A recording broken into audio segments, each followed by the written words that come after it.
Tillad at narren tager ordet, for nu skal rævekagerne på bordet. Der tales så meget om efterløn, og det er den store politiske debat. Selvom alle danskere nu godt selv kan skønne, at efterløn kommer skat. Jeg mener, er der virkelig nogen, der tror, at vores statskasse bliver rigere af noget, som en erhvervsregering kommer og siger? Nej vel, for fanden hytter jo kun sig selv. Jeg mener, se på alle de store statsejede ting, som før gav overskud. De er nu bortfaret og givet væk til laveste bud. For nu skal alt privatiseres og pænt friseres, og så kan dem i provinsen ellers godt gå hjem og pakke. For i dag er tendensen ingenting til udkants Danmark. Og jeg frygter, at vores ret til at demonstrere og protestere i den nærmeste fremtid slet ikke eksisterer mere.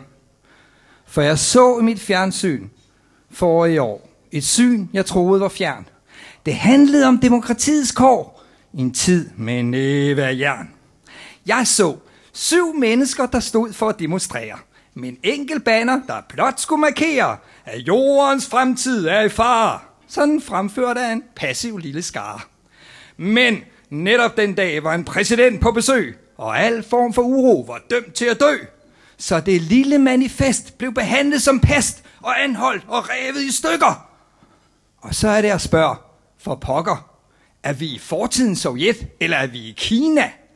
Næh, det var i Danmark. Men det ligner.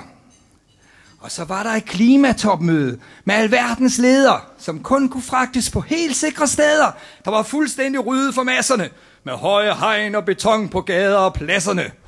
For tænk, hvis de mødte en borger og så deres klæder og sover. Ja, det kunne godt nok være sundt, men den slags er ikke vores politiske gæster forundt. Og da der gik tusindvis af mennesker i en fredelig demonstration, hvor sølle 3 mænd blev sure på nogen og kastede med sten mod en rude, så anholdt man 1000 i en portion og satte dem på gaden som stude. For her skulle der sendes et signal. Så er det at spørge, er den ikke helt gal? For er vi i fortidens Sovjet, eller er vi i Kina? Nej, det var Danmark. Men det ligner.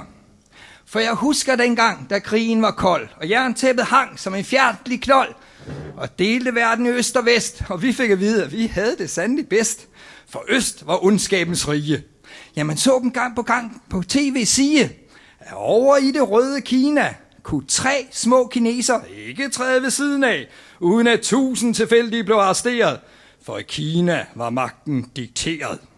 Og stod man over i Moskva, i kø ved halvtomme butikker, og med et lille flag måske ligefrem sagde sin mening, ja, så kom politiet med en kæmpe deling og anholdte den modige systemkritiker.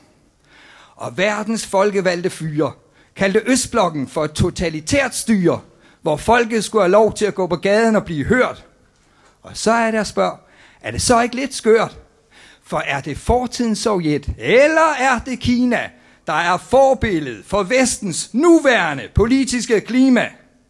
Ja, tanken kan godt nok give dystre miner, for her i Danmark, der er det noget, der ligner.